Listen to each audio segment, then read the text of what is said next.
मोठ्या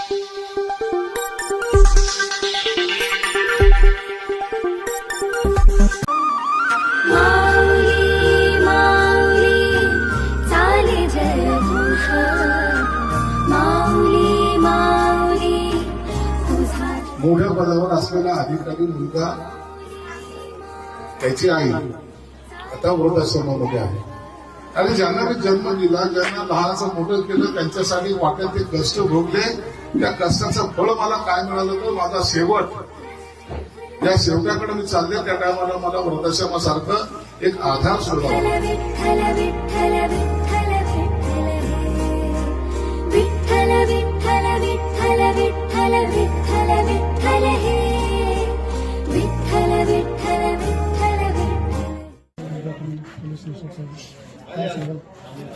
या ठिकाणी आज माई वृद्धाश्रम, या वृद्धाश्रमाचं आपले पालकमंत्री संभाजीनगरचे शिरसाट साहेब यांच्या हस्ते झालेलं आहे.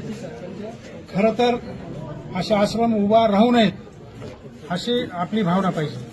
कारण वृद्धांना जर घरोघर सांभाळलं तर आश्रम उभे करण्याची गरज पडणार नाही. पण सामाजिक परिस्थिती एवढी बिघडलेली की आज आपल्याला वृद्धाश्रमाशिवाय पर्याय नाही.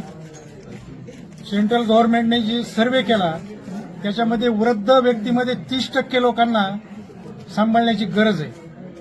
त्या दृष्टीने आज सेंट्रल गव्हर्नमेंट मार्फत प्रत्येक जिल्ह्याला किमान 500 वृद्धांना सांभाळण्या एवढी यंत्रणा वृद्धाश्रमाच्या माध्यमातून उभी करावी असा निर्णय झाला आहे आणि त्यानुसार नवीन वृद्धाश्रम शासन सुरू करत आहे. याच माध्यमातून हा आश्रम सुद्धा आता उभा राहील.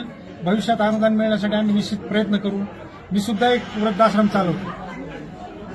सामाजिक काम करणं हे सोपं काम नाही. सामाजिक काम करण्याचे 2 पैलू, एक बाबा आमटे, दुसरा अण्णा हजारे. तुम्ही कुणाच्या नेतृत्वाखाली किंवा कुणाच्या मार्गदर्शनाखाली काम करता. अण्णा हजारेच्या मार्गदर्शनाने काम केलं तर तुम्ही रोषवे खाल. बाबा आमटेच्या नेतृत्वाखाली तुम्ही काम केलं तर निश्चित महाराष्ट्रात आपण काहीतरी नवीन ते करत आहेत त्यांना पाठिंबा देऊ.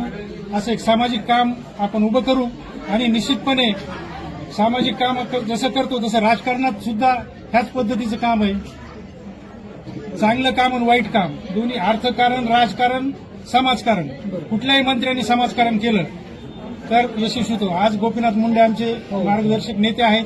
विलासराव देशमुख आणि गोपीनाथ मुंडे यांचा आदर्श घेऊन जर कुणीही राजकारणी या महाराष्ट्रात कुठल्याही पक्षात जर राहिला तर निश्चित यशस्वी होईल. आज मला या ठिकाणी आता मंत्री महोदयाबद्दल सांगितलं की यांच्या रिक्षाला ब्रेक लागला नाही.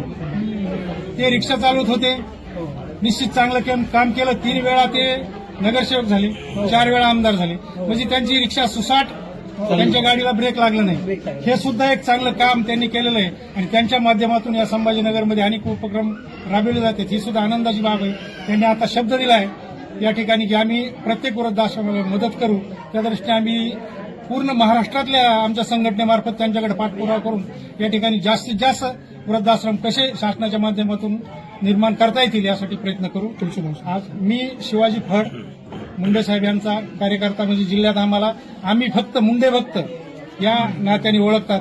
मी बीड जिल्ह्यामध्ये वृद्धाश्रम चालवतो आहे, व्यसनमुक्ती केंद्र चालवतो आहे, शाळा, हायस्कूल वगैरे सगळंच आहे माझ्याकडे आहे. आणि एक निश्चित आहे की समाजसेवक होणं सोपं नाही. ही गोष्ट प्रत्येकाने लक्षात ठेवी. झोकून दिल्याशिवाय काम होत नाही आणि आपण झोकून दिलं तर लोक आपल्याला मान्य करतात, नाहीतर काही फायदा होत नाही.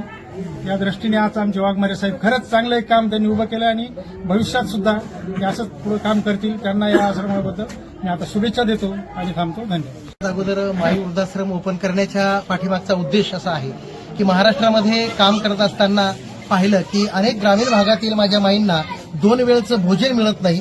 त्यांना कुठल्याही बीपी, शुगरचे जे काही गोळ्या आहेत ते मिळत नाही. कारण तालुक्या लेवलला मोठमोठ्याले हॉस्पिटल असल्यामुळे, मेडिकल असल्यामुळे खेडेगावात त्यांच्यापर्यंत मिळत नाही.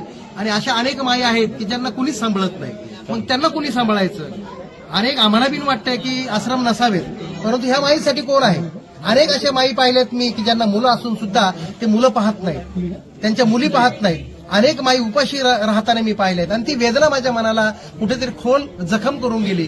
आणि म्हणून हा दोघं नवरा बायको, आम्ही दोघं नवरा बायको शिक्षक आहोत, या माध्यमातून आम्ही अभ्यास केला ह्या गोष्टीवर आणि आश्रम खोलण्याचा प्रयत्न केला. आम्ही दोघं नवरा बायको शिक्षक असल्यामुळं आम्ही स्वतः लोन काढलं.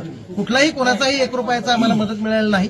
आम्ही स्वतः लोन काढून हा 4 मजली इमारत मी उभा केली आणि आज तुमच्या सर्वांच्या आशीर्वादामुळं आज मी 25 माईंची सेवा या ठिकाणी करतोय. 8 कर्मचारी आहेत त्यांची सेवा करतोय. आपण स्वतः या आश्रमामध्ये बघा मंत्री महोदयांनी या ठिकाणी पाहिलेलं आहे आणि इमानईद्वारे करतोय. मी कुठलाही कोणाचाही 1 रुपयाही न घेता ही सेवा करतोय.